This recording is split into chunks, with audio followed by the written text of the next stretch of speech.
তো hey guys WhatsApp. তো অনেক দিন পর হয়তো থাম্বনেল আর ক্যাপশন দেখে বুঝতেই পারছেন যে ভিডিওটি কি হতে চলেছে এবং কোথায় যাচ্ছি। কিছুদিন আগে একটা ভিডিও ছাড়া হয়েছিল পার্ট 1, তো ডেস্টিনেশন শক্তিপীঠ পার্ট 1। তো সেই ভিডিও যদি না দেখে থাকেন ডেসক্রিপশনে লিঙ্ক দেওয়া থাকবে, তো সেটা চেক আউট করে নিতে পারেন। আর একটা কথা, আমার একটা বন্ধু সঙ্গে যাবে আমার সঙ্গে। তো by the way, welcome to our channel ইন্ডিয়ানার ব্লগস। তো চলুন যাওয়া যাক।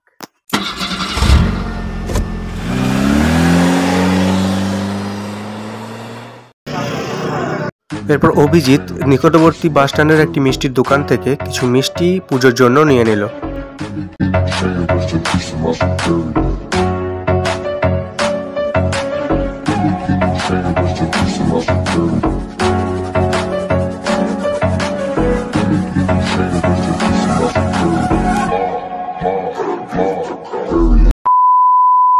আজকে যাচ্ছি কোথায় আমরা? আজকে যাচ্ছি মানে চলে এসেছি তো অলরেডি। আচ্ছা, এটা অষ্টস্থলা। হ্যাঁ, তা বলে দাও অষ্টস্থলার লোকেশনটা কোথায়, মানে যদি কেউ বোলপুর থেকে আসে তাহলে কিভাবে আসবে? হ্যাঁ, আসলে এখানে নিরল বাস স্ট্যান্ড চলে আসবে। কিসে করে আসবে? বাসে করে, বোলপুর বাস স্ট্যান্ড থেকে বাসে করে আসবে। আর যদি কলকাতা থেকে কেউ আসে? কলকাতা থেকে এলে সেই কাটোয়া, বর্ধমান থেকে বর্ধমান, কাটোয়া থেকে ট্রেন বাসে আসে। কেউ যদি বাসে আসে, বঙ্গাল লোকেশন বলি না, কেউ যদি কাটোয়া হয়ে আসে ট্রেনে আসে, কাটোয়া থেকে বাস ধরে সব বুঝে গেছে, লোকেশন সব গুগল করে নেবেন। এটা অষ্টস্থলা।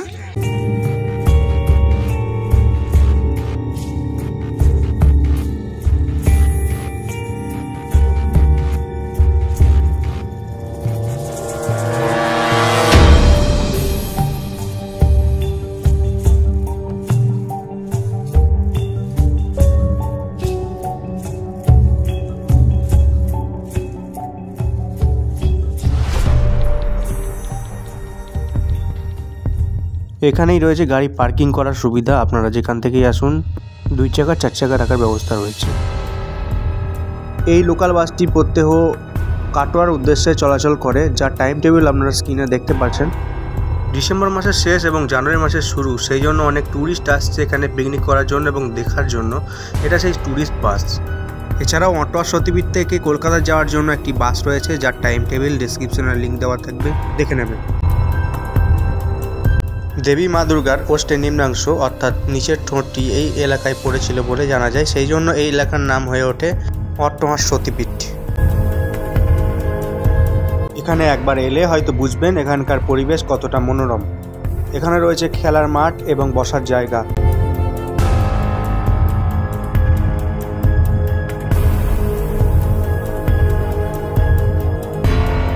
ওই যে দূরে ওই বড় বিল্ডিংটা হচ্ছে ভোগঘর। মন্দির ঢোকার মুখেই রয়েছে জুতো ছাড়বার জন্য জায়গা, সেখানে আপনারা জুতো ছেড়ে যাবেন। কেমন করে জুতো ছাড়তে হয় দেখি দাও। আমাদের ওই উপরে জুতো ছেড়ে দিলাম গাইস, ছাড়লাম দেখলে তো। দোল পূর্ণিমার সময় এখানে নানা রকম অনুষ্ঠান হয়, চলতি মরশুমের তারই ব্যানার এখানে লাগানো রয়েছে।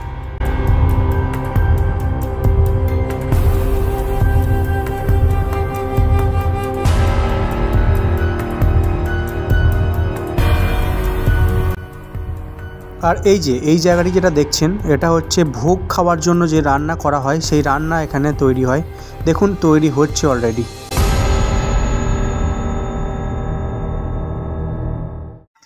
হ্যালো গাইস, দেখো হাত ধুচ্ছি গাইস। কেমন হাত ধুইছে, কি করে হাত দিতে হবে দেখে নাও। ঠাকুর মন্দিরে এসেছি, হাত ধুতে হবে গাইস। এটা হচ্ছে tap call guys, tap call. এগুলো ঘোরালে ঘুরছে না কেন রে? ওইদিকে লয়, ওরকম করে ঘোরাইতে হয়, সেটা ভালো। হাতে জল দেওয়া, ব্যাস ব্যাস হো গয়া। একটু পবিত্র দেখে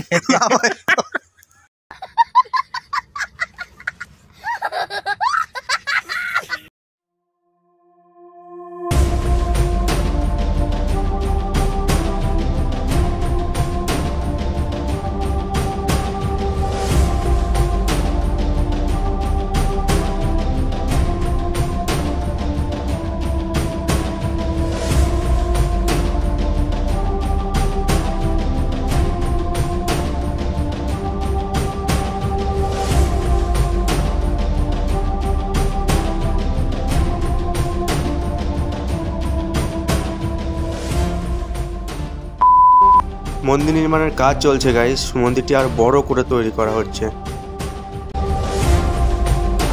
হট্টওয়াশ মন্দিরের পাশেই একটি নদী বয়ে গেছে, এটি ঈশানী নদী নামেই পরিচিত।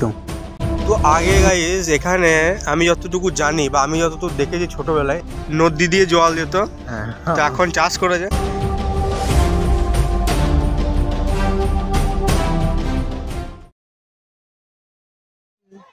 गाइस हम लोग देख सकते हैं, और हिंदी बोला है বাংলা ডিসকভারি দেখাচ্ছি গাইস। তো আমরা দেখো গাইজ চারিদিকে জঙ্গল আর জঙ্গল ফেসে আছি গাইস, বিশাল বড়। ওইদিকে যাই না, লোক আছে, মন্দির আছে, ঘর আছে। সরি, এই পাতা দেখুন নড়ছে গাইস। কুমির গাইস, কুমির। तेरा बाप यहाँ छोड़कर गया था कि तेरी माँ? এ কুমির তো এইদিকে আছে। ও কুমির ওইদিকে আছে, জল ওখানে। সরি, গিরগিটি গাইস, গিরগিটি গাইস। হনু হনু নড়ছে গাইস, নড়ছে। বলে দিচ্ছি লোকেশনটা হচ্ছে এইখানে ঢুকবেন, এটা হচ্ছে অট্টওয়াশ ঢোকার রাস্তা। আমরা যখন ঢুকবেন এইদিকে ঢুকবেন, এর ডান দিকে একটা রাস্তা পাবেন, এই রাস্তাটা এদিকে চলে যাচ্ছে। এবং এখানে দেখবেন দুদিন ছবি টবি তুলছে। হ্যাঁ না, ছবি তুলে না, এটা স্পট হবে না, এখানে ঠাকুর মন্দির হয়ে যাবে। গাছটার এটা ভাগ্য ভালো, কোনদিন কাটা পড়বে না, কারণ গাছটা যেটা একটু ঘুরিয়ে ঘুরিয়ে জন্মিয়েছে, সেই জন্য এখানটা পরিষ্কার এখন থেকে করতে লেগেছে। 2025-26-এর মধ্যে এখানটা ঠাকুর মন্দির হয়ে যাবে। না, এটা একটা কোনটা সেই যেগুলো লতাগুলো হয় না, কি লতা? সেই মুখটা এক ধরনের লতা। এটা গাছ ভাই। না, আর এটা গাছ নয়। তো গাছ নেই, পাতা হয়েছে কি করতে? তো গাইস আমরা এখন চললাম, সামনেই আমাদের রতন্তী কালী মন্দির। বাদুরটা দেখাল না, সরি বাদুর দেখি দিই, এখানে দেখতে পাবেন গাছটাই জানা যে বাদুর। গাইস আপনারা এটা খালি চোখেই দেখতে পাবেন, আপনারা এটা মোবাইলে দেখতে পাবেন না। হট্টওয়াশ মন্দিরের ভিতরেই রয়েছে মা রটন্তী কালীর মন্দির। সেই মন্দিরে একসময় ডাকাতরা পুজো করত। এই মন্দিরে নরবলিও হতো বলে জানা যায়। তবে এখন আজকের দিনে সেই ডাকাতও নেই আর সেই জমানাও নেই। তবে প্রথা মেনে আজও সেই রটন্তী কালীর মায়ের মন্দিরে পুজো নিয়ম রীতি মেনে হয়ে চলেছে। এই রটন্তী কালী মা খুবই জাগ্রত এবং বেশ সুন্দর বলে প্রমাণিত। আপনারা এখন কি দেখতে পেয়েছেন? কিছুই দেখতে পেয়েছেন না। একটা জুম করলে দেখতে পেন, কি দেখবেন? তাও কিছু দেখতে পেয়েছেন না হয়তো। এগুলো কিন্তু কোনো পলিথিন নয় বা পলিথিনের ব্যাগ নয়, চিকচিকি নয়। এটা আপনারা মানত করার জন্য কেউ মানুষ কিছু বাঁধেও না, অত না, অত কিছু মানুষ কিছু বাঁধে নাই। বাদুর বলে এটাকে, এই বাদুর ইংরাজিটা আমি ঠিক ইংরাজি বলে দেবো লাস্টে। এরকম করে যে ঝুলে আছে, একটু ডিপলি চিন্তা করুন দেখি, এরা একটু বসতে পারে না। এরা যে মুখটা নিচের দিকে, পাটা উপর দিকে, এরকম করে বসে না, সারা জীবন এরকম ঝুলে আছে।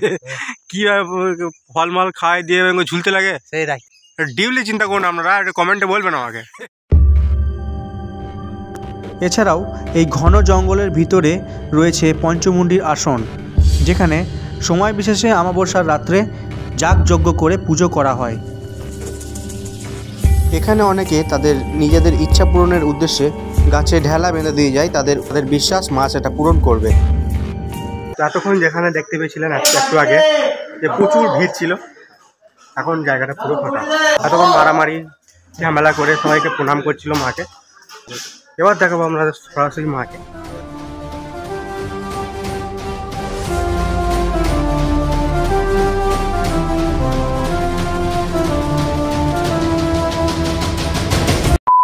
তো মাছ দেখবে নাকি এখনো? মাছ দেখে গেছো?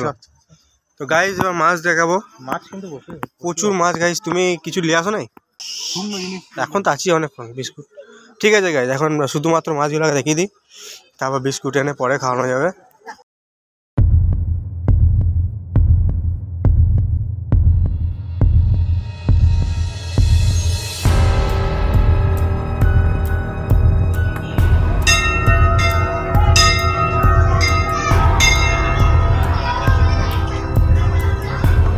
এরপর আমরা মন্দিরে প্রসাদ খাওয়ার জন্য কুপন সংগ্রহ করলাম, যার দাম মাত্র 50 টাকা।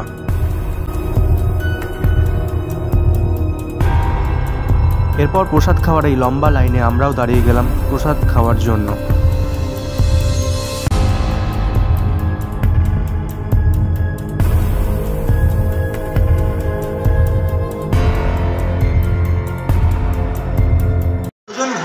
কি খাওয়াই এখানে যা আইটেম হয় তাই খাওয়াই। আজকে মেনুটা কি বল, মেনুটা কি আছে? মেনুটা খেতে খেতে বলা হবে, তাছাড়া বলা হবে না, সিক্রেট। ওকে, তো গাইস একটা ট্রিক্স হচ্ছে, এটা বাহির পথ, ঠিক আছে? তো এইদিকে বললাম প্রথমে, কারণ এখন হাত ধুতে যাবে না, সুস্থ বেরিয়ে চলবে।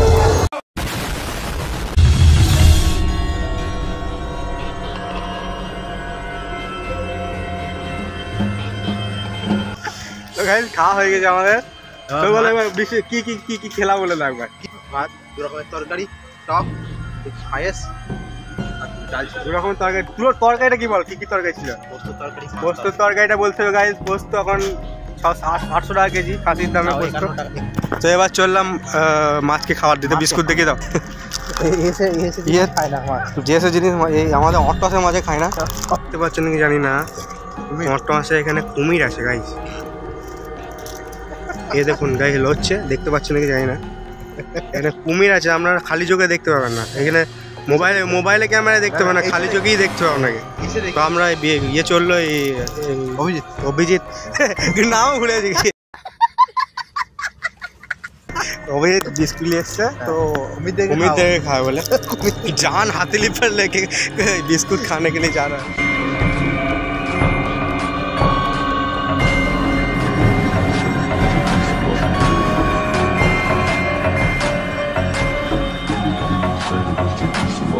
তো ভিডিওটি আজকের মতো এই পর্যন্তই।